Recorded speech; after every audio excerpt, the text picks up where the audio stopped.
Hey y'all, it's LaShow with LaMuff. It's LaShow with LaMuff, LaShow with LaMuff.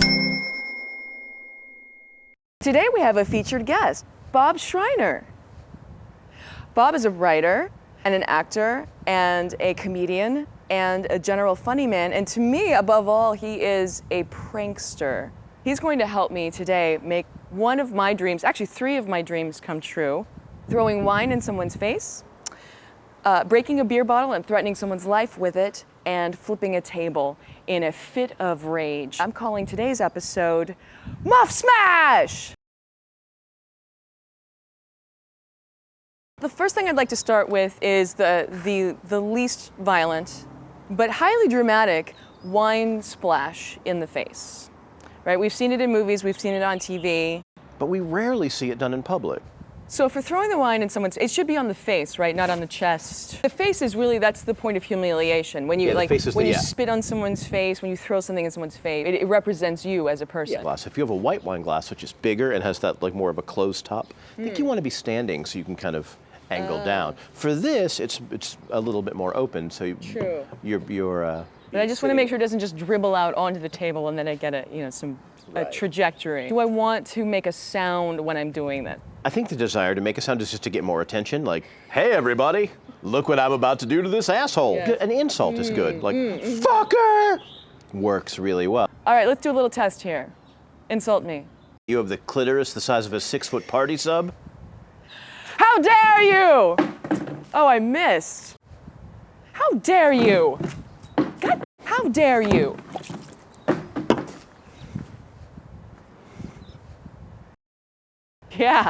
Yeah, that was good. So that took me 3 tries to get it right. For some reason I was aiming to the right. So when throwing wine in someone's face, look them in the eye because, after all, you hate them. And they deserve it. So now we're going to do our beer bottle break and threaten. We already drank a few of these. Show me how to properly break a beer bottle without injuring myself. Okay. The first thing you want to do is keep your thumb open here, like so, as opposed to here. Because most bottles are seamed and they'll break in your hand. And then you'll be grabbing broken glass. And you're going to fuck yourself up. So open hand. And don't put as much pressure on these fingers as much as these back fingers because that's where the bottle is the strongest. Right? Okay. So, as such, Woo! but as we see, most of the bottle breaks, which means a beer bottle in a bar is usually not as good of a weapon as you might think. That's disappointing. Oh, right in the dick.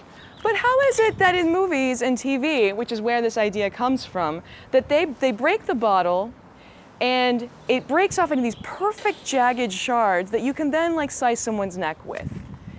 Is that just movie magic? I think it's movie magic. Have you ever seen anyone else want to fuck Mark Ruffalo? It's only in the movies. No, you're right. You're right.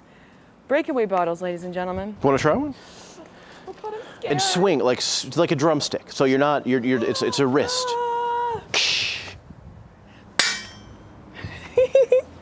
Okay, all right. Oh, look what that could get stabby. That was a good one. Yeah, I did that. I fucking did that. I just hit it on the very edge of the bottom there. So that's what I did. It was like a lady break for a lady slice. Yeah. So now we're going to learn how to properly flip a table. It seems like it wouldn't be rocket surgery, as they say. You're trying to make a statement. You don't want to fumble and not have it, be as dramatic as it possibly can be. I like to do a fluid motion of hands under, stand and flip. How about I just stand back and let you do this? Excellent. And that's how you flip your table. Full 180 table flip. I'm just gonna do a little dainty lady flip. So we grip and we stand and, oh, it flips itself 180. So either way. So we've learned how to splash wine in someone's face out of anger. We've learned how to effectively break a beer bottle and threaten someone's life with it. And we've learned how to flip a table with gusto. What should we do now? Let's drink. All right.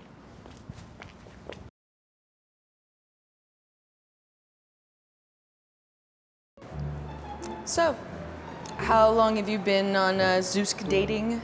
Not too long, just a couple months. Not long enough to get a restraining order, but long enough to consider a few.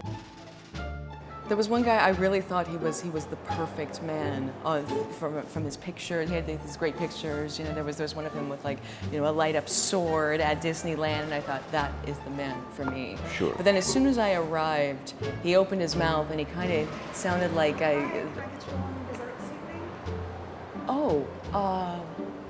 whatever she's having looks really good. Cheesecake? Yeah, that would be great.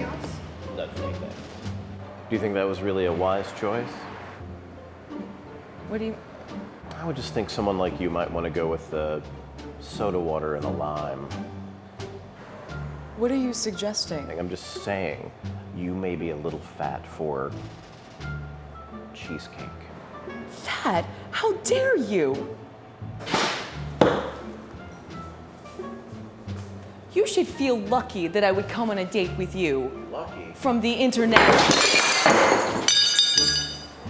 Why? What the fuck is what? Damn it.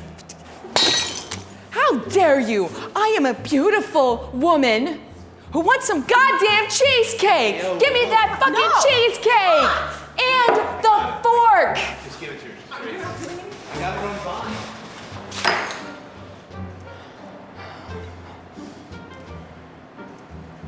Oh, it's good. It's good cheesecake. This date is over. Check, please.